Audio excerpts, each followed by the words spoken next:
Hello, everybody, and welcome to Author Chat. We are so excited today. We've got Jody Lamp with us, and she is a Scottsbluff County native. So she grew up close to where we are right now, where Victorine and I are living.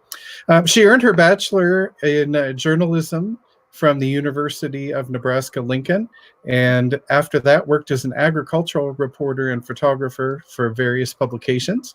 In 2009, Jody opened up Lamp Public Relations and Marketing, and we are so excited to have her on the program tonight and talk about what she's been up to. Hi, thank you so much for having me on. Oh, you bet, you bet. So beyond what we've shared in that little intro, tell us a little bit about yourself. Well, as you mentioned, I grew up here in Scottsbluff County, actually on the north side of Lake Minnetonka. So if you know, that kind of gives you a focal point. And I did go to high school at Minnetonka High School, and then went to junior college here in Scottsbluff at Nebraska Western College. It was called NWC when I started and WNCC when I finished. Wow. Changed names in the middle of the going there. And then I transferred to the University of Nebraska, where I actually have 3 minors, one in anthropology, one in psychology, and one in history. And then I studied news editorial journalism, and at the time they didn't have agriculture journalism, but I did have an emphasis that I wanted on agriculture. And so I do write about that in my book, because in A History of Nebraska Agriculture, A Life Worth Living, I explained how I got the agriculture beat for my journalism class. So from there, I went to the Beatrice Daily Sun and was the agriculture reporter and photographer. So when people would call, you have to remember, this was before cell phones, this was before internet, my goodness. So I'm aging myself now. But but this was when I would tell people I'm going out, I'm in the field. Literally, I was in the field with the farmers or the ranchers, whatever the case was. And I was just reporting all the agriculture happenings in the Gage County area where the Beatrice Daily Sun's readership area was. And then from there, I was recruited to be a writer for Bader Rudder and Associates. They were looking for agriculture writers. So I moved to Milwaukee, Wisconsin, and they had an office in Lincoln. And I said, wow, couldn't I just work, in Lincoln? I'm only 40 miles away. And they said, no, we need our writers right now in Milwaukee. And I said, where's that? They said, Wisconsin. I said, where's that? I had never thought of even ever leaving the state of Nebraska. But 3 short years later, after I married my husband, who's actually from Iowa, with a job change of his, or actually a job transfer, we ended up moving to Montana. So I lived in Billings, Montana for 18 years with my husband, and then we had 2 children there. And that is where I started my Lamp Public Relations and Marketing business in 2009. And that is where the research for my book and documentary film, Born to Rein, started. So these 2 products started about 10 years ago, or actually a little bit more than that now, since we're in 2020. So in 2015, my family and I wanted to get closer to family that lives in Nebraska and Iowa. So we moved here to Western Nebraska. So that's my full circle story. Wow, that's fantastic. Thank you. Wonderful. So tell us a little bit more about the book.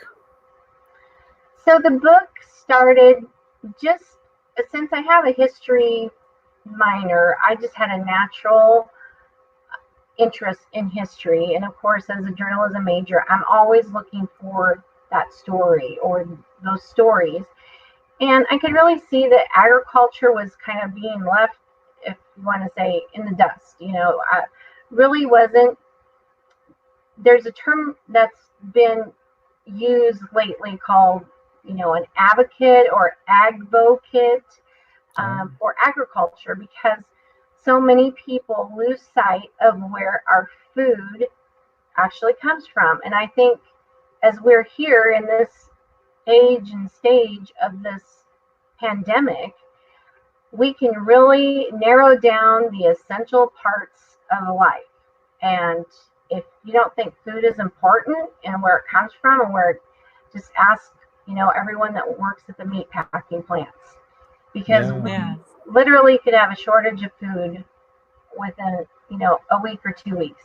As I say, we hope that does not happen, but I think it's just vital that with so many people coming off the farm, that only 1% to 2% of Americans actually raise our food. So as you're sitting down at your dinner table tonight, maybe you're eating right now, watching us visit, you should know that someone raised your food, harvested your food, raised your food, and those people are essential and important. So if you've been able to just drive around during this pandemic, practicing safe, social distancing by staying in your car, you can still see farmers out in the field working and farming. So you can see how essential food is to our society. Yeah. And that's really what the book is about, is connecting us to the history. Why did our ancestors start in the East, and why did they come to Nebraska? Did they choose to come to Nebraska? What did they see here when they got here? What potential was here? And I always say, especially in Western Nebraska, let me just give you for an example. The state of Nebraska was founded in 1867, correct? Mm-hmm. Yeah, That's okay. The town of Scotts Bluff was founded in 1900. So think about that. My grandmother was born in 1900. So the town that I'm talking to you from right now wasn't founded until that many years later. Why is that? Why did it take so long for Western Nebraska to get settled? And it's really because they didn't know how to grow food here, because there was no, we're such an arid climate. There was no visible way to get irrigation to potentially grow food until the Reclamation Act of 1902 was passed and we were able to dam the North Platte River. You really couldn't see the potential of this area. And that's one of the stories that we write about in the book, is not only water, but what crops exist here now that feed the entire world, like our dry edible bean crop, and how much agriculture is right here and how much agriculture would not be here if some of these things didn't happen. Yeah. That's cool.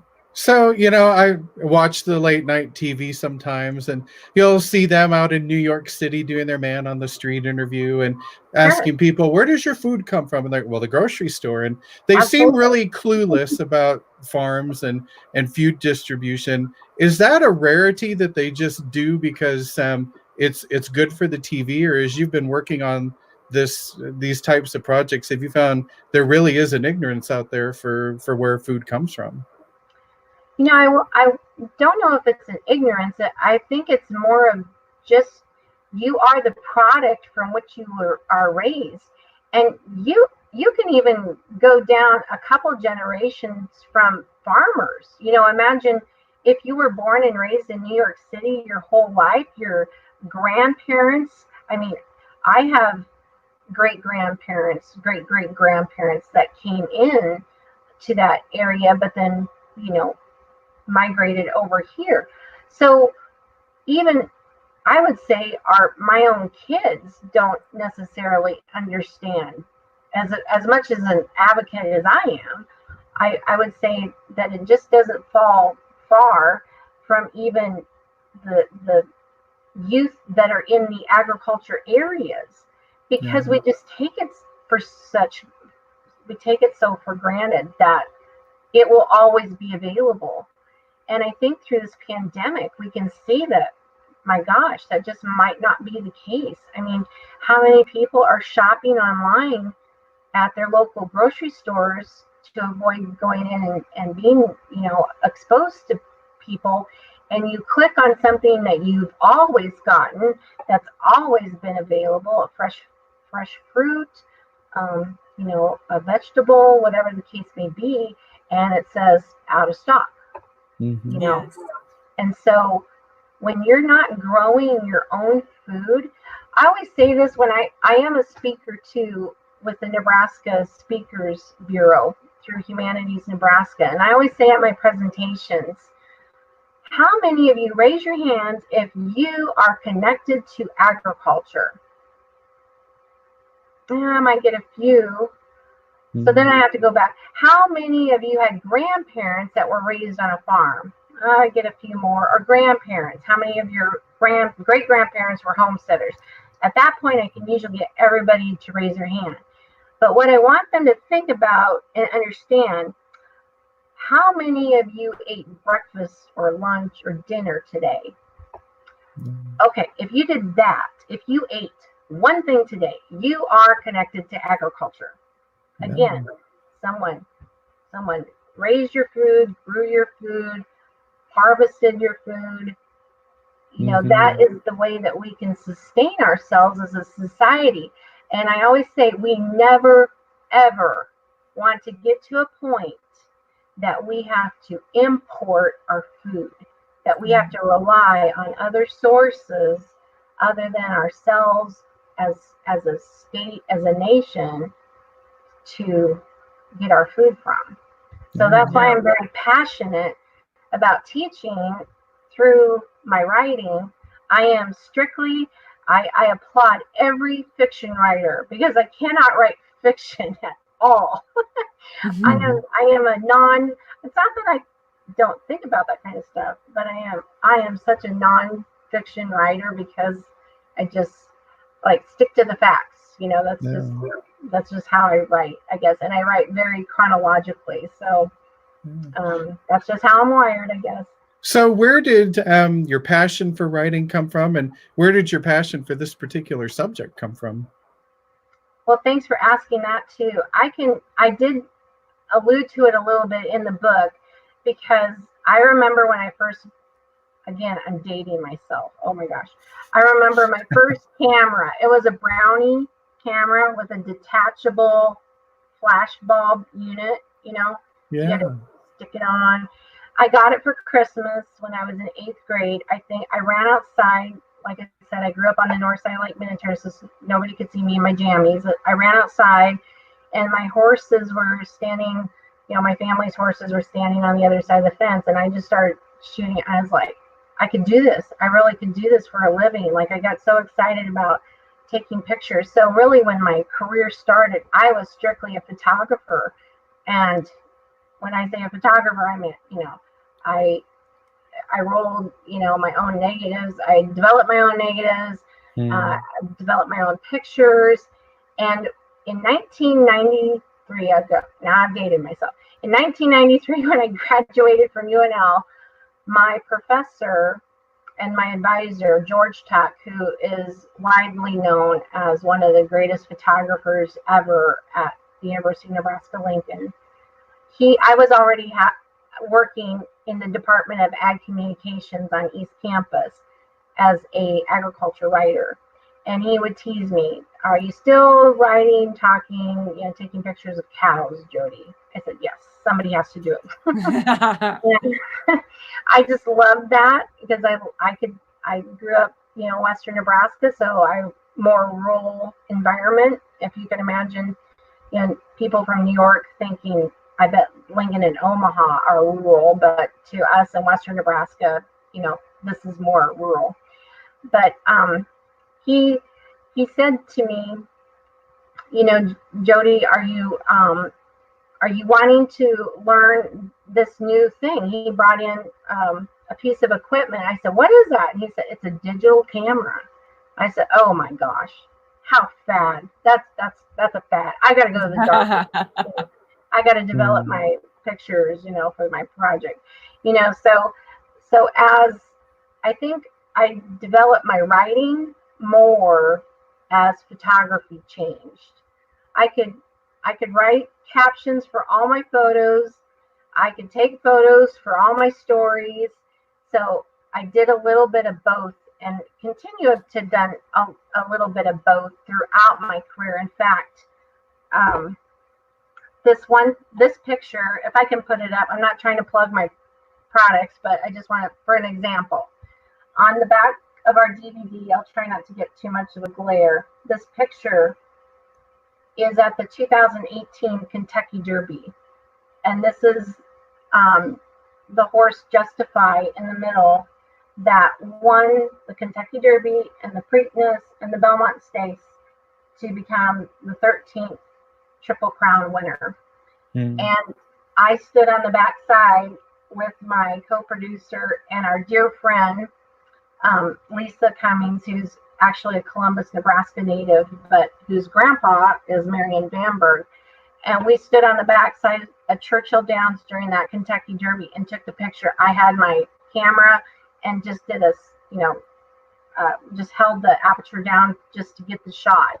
So I continue to use my photography skills along with my writing skills. And I really credit my advisors at UNL for pushing me and making me be a better writer and a better photographer. Fantastic. Well, we've got a question here off of Facebook. Somebody is interested in learning about your writing partner for the book, Melody Dobson. Oh, great. Well, Melody Dobson and I met in Billings, Montana in 2012. I think we met several times before that, but we actually started working on a project together in 2012. Various projects, but she is a communications expert, and we saw that our skill sets matched up, so we decided to just start working on some projects together. And our biggest project that we worked on from the start was a documentary film called The Great American Wheat Harvest. So it was serendipitous that we actually started working together, because the producer, the filmmaker, reached out to me on Twitter. This was kind of when Twitter was just really getting ramped up. And I shared with Melody, hey, this gentleman from Maryland has reached out to me on Twitter, and he's interested about my public relations and marketing skills, because he can see that I advocate for agriculture, and I would, like to entertain working on this film. What do you think? And she said, well, I was born and raised in eastern Montana, and my dad was a custom harvester. I said, no, I didn't know that. So wow. When we started working on the Great American Wheat Harvest, that's what the film was about, is the custom harvesters that travel from, all over our country. And we went border to border, coast to coast, connecting with wheat commissions. And how do you put that loaf of bread on the table, and how many people are involved in that process? Wow. So that kind of ties into another question here off of Facebook. Okay. How is your story told? How's the text handled? What's the style? Are they little stories? Is it more documentary? And how's that in the happen? book? Yeah. In the History of Nebraska Agriculture book? Yeah. So we tell people, if you just we have a formula, we call it spice, the spice of life.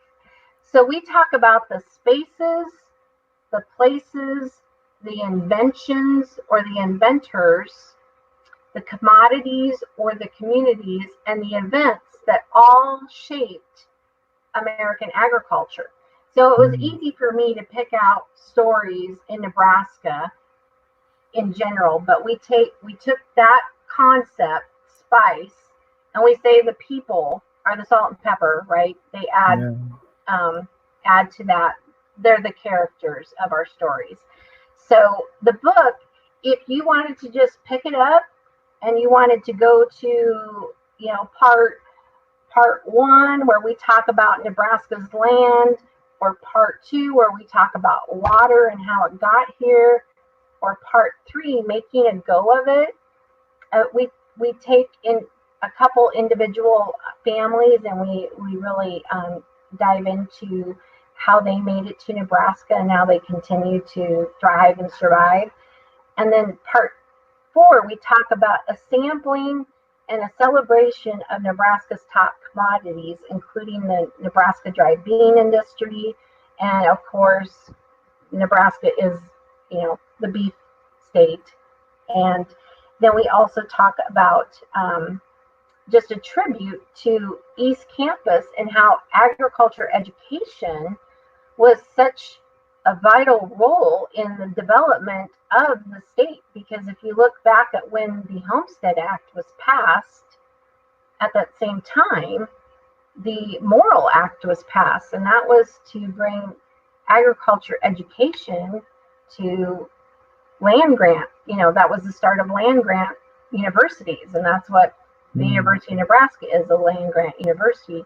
And where agriculture started, and how they wanted to teach that, so that people, we always say, Melody and I have a saying that when Lewis and Clark came west, Thomas Jefferson sent them to figure out where we could go and grow, and that thread of agriculture as it goes through the United States. So how did that thread of agriculture come to Nebraska? And if you can see it, our publisher is the History Press. So you can see these little books, or this is kind of the format of the book. And you can pick it up. Actually, over Christmas, they were being sold in Target stores in Omaha and Lincoln. You can get it online. But I also have to give a shout out to our artists. We are so privileged to know the artist Jean Ronka. This is a picture of the Sandal Farm. It's an actual farm near Wayne, Nebraska. And Jean Ronka is a renowned artist, actually based out of Ashland, Nebraska. But we've come to know him and his wife, Mary, very well. And we asked them if we could use Jean's art, not only in some images, illustrations, not only on the book, but in the book. And we originally pitched this picture as the cover to our publisher. And then we had also sent this picture of the Sandal Farm, and they said, no, that's the cover. Okay, that's fine. We'll put River Bottom on the back, because it looks like an old homestead. But it was so funny. After the pictures were picked out, our publisher said that it went all the way up to their CEO, and he said it was one of the best book covers that he had seen in a long time. Nice. Wow. Yeah, That's we great. were really excited about that. But that's another thing that we want to connect people to, is the culture of agriculture. I had the funniest, and I can say this, thank you so much to the Nebraska Writers Guild for making a booth available at the state fair. I got a chance to sit and visit with people from all over the state that came by, and a lady came up to me and got one of my books, and as we were visiting, she said, my son married a very nice gal from New York City or New York State, one of the two. It was New York, and she was really concerned about moving to Nebraska because there was no culture. And she said her husband looked at her and said, Nebraska has the best kind of culture, agriculture. I love it. Love it. But we have. I really love that, and I thought that's so perfect. That's what that's what we're all about. Is just, I guess, humanizing, making other people as passionate about their food. And I want to stress too, food choices. You can eat whatever kind of food you want. We want it all. We want organic. We want conventional. We want food choices. Can you imagine how boring life would be if we all had to eat the same exact food all the time? It wouldn't be healthy either. So Everybody's Yeah. different, so different food choices are essential. Well, we've got a few more questions coming in. Let's go ahead and put up the next one here. Where did you find your research for the historic parts of the book? Did you use university research in Nebraska Historical Society? Did you interview people in agriculture? And maybe along with answering that question, tell us how long it took to put the book together. Yes, so all the above. We did a lot of research just by talking to individuals about their stories. And one thing I would like to stress, you will find stories in here that were never published before. And that was really what drove me to writing some of these, because when I opened my public relations and marketing business in Billings, Montana, I discovered that America's first Triple Crown winner, I'm going on a horse story now, Sir Barton, actually had a descendant, a son, that was sold in Billings, Montana in 1946. So my office being at in a room, an office area at Billings Livestock, I just had a natural curiosity about the history of Billings Livestock. So it took about a year, but I finally got the grandson of the founder to sit with me and have a cup of coffee and just visit about the history of the livestock industry and how it got started in Billings. Well, funny thing is, he said, when I asked, where was your grandfather from in Montana? How did he get here? How did he get started? He goes, he wasn't from Montana. He was from Grand Island, Nebraska. I said, Grand Island, Nebraska? Thinking, when I was in college at UNL, I used to, when I worked at the Department of Ag Communications, I used to go and cover the horse shows, the 4-H horse shows in Grand Island at Fauner Park. So I just thought, wow. So on all our trips through Nebraska, even though my family was still here in Western Nebraska, we would go east. We would stop at places like the Stewart Museum.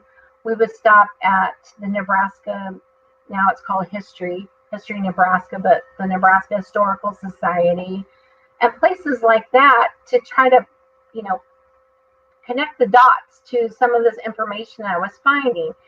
And we went to a preservation conference in Omaha, and I tracked down the president of then the Nebraska Historical Society, and I said, Michael, I would like to know, where can I find a book about when the horse and mule markets in Grand Island were founded, and where could I just want to sit down and read that whole book? And he said, Jody, I honestly don't think there is a book, a whole book like that. And I said, you're kidding. I came all the way here from Montana. And I thought for sure, the president of the Historical Society would be able to just say, oh, yes, go to the Omaha Library, you can find it. And I said, really, there is no book that just tells a comprehensive history of how those markets got started? Because I met the grandson of one of the founders, and he lives in Billings, Montana. I just think it's so fascinating that he left Grand Island and actually stayed in Scottsbluff for a little bit, and then went to Billings, Montana, and really replicated what still exists today, and what existed in Grand Island that doesn't exist anymore exists today in Billings, Montana, because of what Arthur Langman started. And I just found that so fascinating. And he just looked me square in the eye and he said, Jody, I think you're going to have to write the book. Wow. And I looked at Melody. I said, we're going to have to write a book.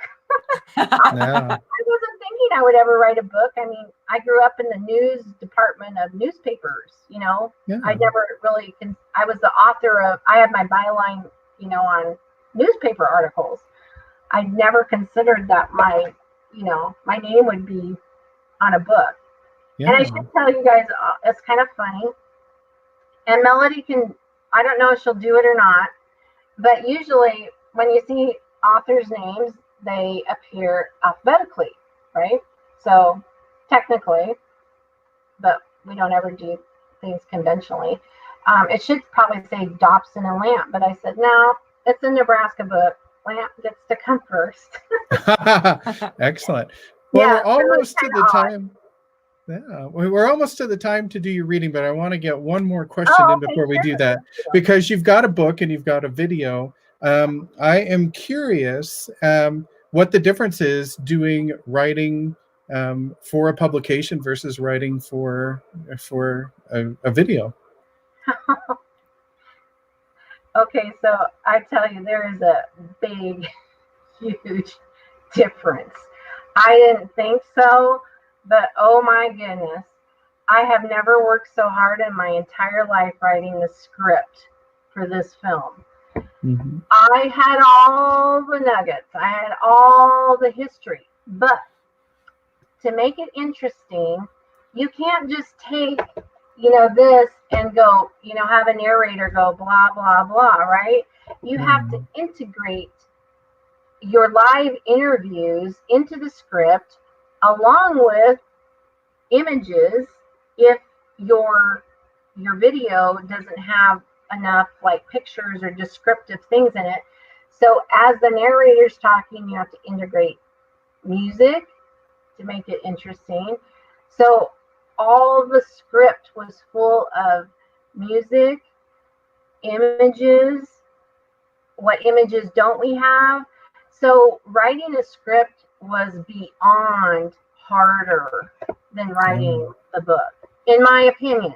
In my situation, there might be other people who say, "Oh my gosh, I way rather write, a screenplay or something to that effect." But it seemed like there was so many integral parts, and then our editing team was in Montana, so I couldn't sit there and say, "Can't you see this in my head?" Yeah. Can't you vision? I literally had to write out my vision, and that's really hard for somebody, I guess, like myself, to explain how to get that creativity out of my head and give it to someone who can edit it and and have them have the same vision. Yeah. So I don't want to say this is the last or this is definitely the first film that I've ever produced, co-produced, co-directed, co-wrote, all that. I don't want to say it's my last, but I was kind of saying for a while, oh, this is my first and last film. So that kind of ties in with a Facebook question here. Somebody's asking, do you plan to write more books? You're being in a historical press, and there's a lot more states and probably a lot more to say about Nebraska. Anything coming down the pike potentially? Absolutely. When we signed our agreement with the History Press, we actually agreed to write a series of agriculture history books.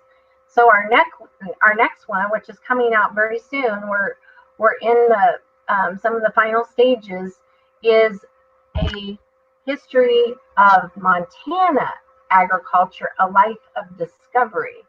And then our next book after that will be on North Dakota. And Melody is from a farm and ranch in Montana, but she has homesteading roots in North Dakota as well. And being that I lived in Montana for 18 years and really was at Billings Livestock, you're in the heart of cattle country and agriculture country in that part of the state. So I have many friends and many connections in the agriculture industries, not only in the states in which I lived, but nationwide. So that brings me to our next bigger, as the American Doorstop Project, that's what Melody and I call ourselves. We preserve and promote agriculture history. We have our eye on the year 2026 because that is when America will be celebrating its 250th birthday. Oh yeah. Yeah.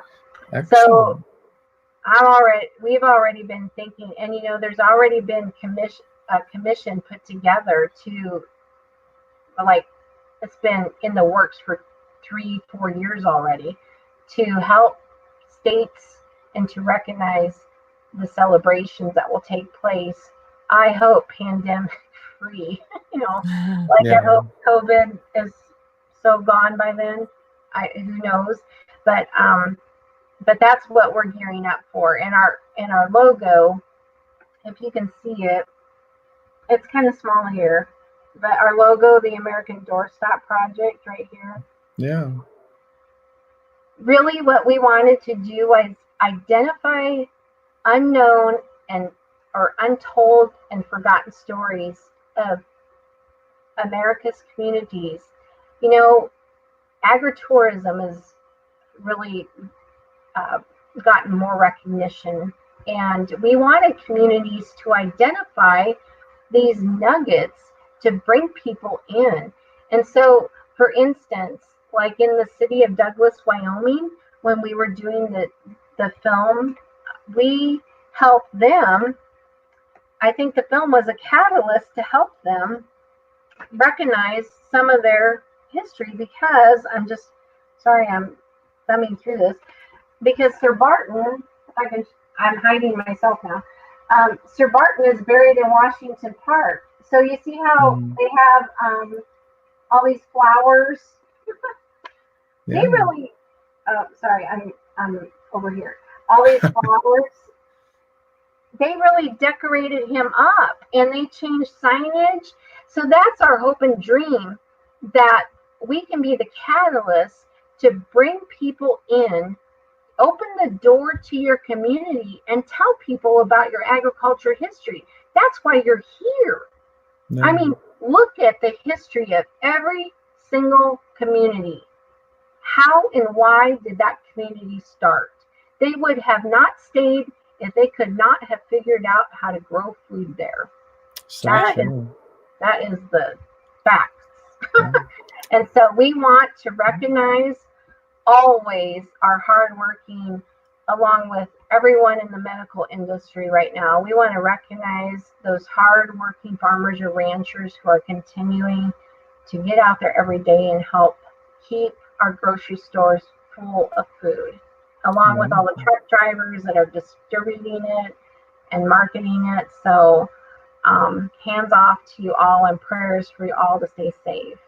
So. Yeah. Well, this would be a great time. If you've got a little selection picked out, maybe read us a little something from your work and give us a taste of what that's like. Well, I will find something. I have my book. This is my kind of personal copy, and I have it like highlighted, and I have sections that I've just, as I carry it with me when I go to my presentations. I would love if anyone wanted to hear a particular part, but there's a couple things I did want to show you, and I think pictures kind of the pictures will kind of speak for themselves. But I wanted to really recognize. I'm going to show this picture, and then I'm just going to read you the caption. Okay. Can you see this picture? You know what these are? These are stacks of dry edible beans. Oh, wow. Wow. So I got this picture when I interviewed the Kelly Bean family. And this is talking about case goods and warehouse stacks of dry edible beans across Nebraska. Warehouses were ready for shipment. This was the common scene after the passing of the Marshall Plan in 1948, an American initiative to aid Western Europe economies after the end of World War II. The plan included sending food grown by American and Nebraska farmers for relief. So they grew all these beans in the warehouses. Nebraska had a part in helping Europe rebuild itself and restock its shelves, because if you look, the Great Northern Bean is grown here in Western Nebraska. So we are feeding. I know it sounds trite sometimes, and it's like, oh yeah, I've heard that before. We are feeding the world here from this area. So we should be very proud of that. The other person I wanted to recognize, and I'll see if I can quickly find a picture of him, is TJ Lockwood. maybe it's a coincidence that he's from Western Nebraska too. Not all of our stories are specific to Western Nebraska, but I do want to recognize him. TJ Lockwood, he was the founder of the Lockwood Potato Grater Company. He only lived to be 40 years old. He was born, and it's so weird. I had so much fun. I love genealogy too. But when I met with the Lockwood family, I discovered that their lineage, if you're from the Omaha area and you know the Nathan Phillips, the Dodge family, that realtor company, and General Dodge, if you go to Council Bluffs, you can see Grenville Dodge's home. The Lockwoods were related to them. And that's how TJ's family got out here eventually to Kimball County, and then he came up to Banner County and then to Scottsbluff County, and he had seen his father and his brothers toil in the soil growing potatoes. And if it was not for TJ Lockwood and the inventions that he made in what they call the dirty 30s, the Dust Bowl years, my grandfather wouldn't have had a job. He lived in Sheridan County, but he came down to Scottsbluff County and was able to work in the potato fields for Wow. And so I really credit TJ Lockwood, but unfortunately, he died at the age of 40. Can you imagine? Wow. He changed the world. This is a fun ad that we found. It just they wanted to appeal to the women, back then in the home. So it said, "Mrs. America demands washed potatoes." And this machine that he invented, he had over 200 patents. It would clean the potatoes. It would clean the dirt off the potatoes. That's what he invented. And then the Lockwood Company, the potato grater company, you can still see it today if you come into Gearing on 7th Street. It was this is the original, and it still stands. The building is still there. Wow. But what TJ did is he went international. He was so passionate about working smarter and not harder, but he developed a brain tumor and died within 6 months. And I just want to show this picture. I know I'm not really reading a lot, but I think pictures speak 1,000 words. There was an explosion. I'm just going to show you this. 2 months after TJ passed away, and he lived only 2 blocks from the company, there was an explosion in the plant.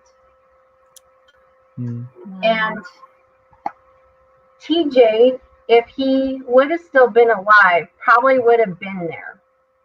But because he encouraged all of his workers to go home at 5 o'clock, nobody was there and nobody got hurt. However, if he would have been still alive, he probably would have gotten hurt. But I just want to show this picture. When the workers came back to see what had happened, I'm going to show you this picture and then I'm going to read it. You see this picture? It looks like a cross. I mean, can you see sorry, backwards here. See how it looks like a cross? Yeah. I just want to read this caption. Lockwood Grater Company workers discovered the formation of what looked like a cross after a devastating structural explosion, which caused $20,000 in damage in other parts of the building. The workers and company officials believed that the creation defied the laws of physics and accepted it as a reminder of their founder's strong Christian faith. Wow. Interesting. That's excellent. It was so fun to discover these kind of things, and really all of the stories that we picked out and wrote about in this book was because not only did they have an impact in their community and Nebraska, these people had an impact on agriculture in the world and in our country. I mean, we didn't have TV. They didn't have TV and things to distract them like we do now. Think about our founding fathers, of our country, and just how they utilize their time. And so that's what I can really appreciate about everyone who took the time to really hone in on their purpose in life. And I think that is what is so, we can't forget that during this pandemic time and the social distancing time, if you aren't doing what you're meant to, or maybe you've been working your whole life just to garner a paycheck. But if it's not your passion and purpose, I hope you're utilizing this time right now to really discover who you are and who you were created to be. Yeah. And very good advice.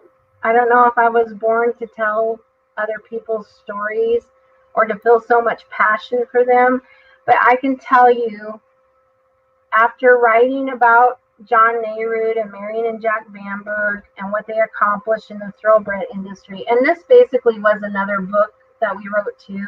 It's a commemorative guide that goes along with the film, and in it we identify all the places that we visited and all the places that you can visit, and you can see all the history.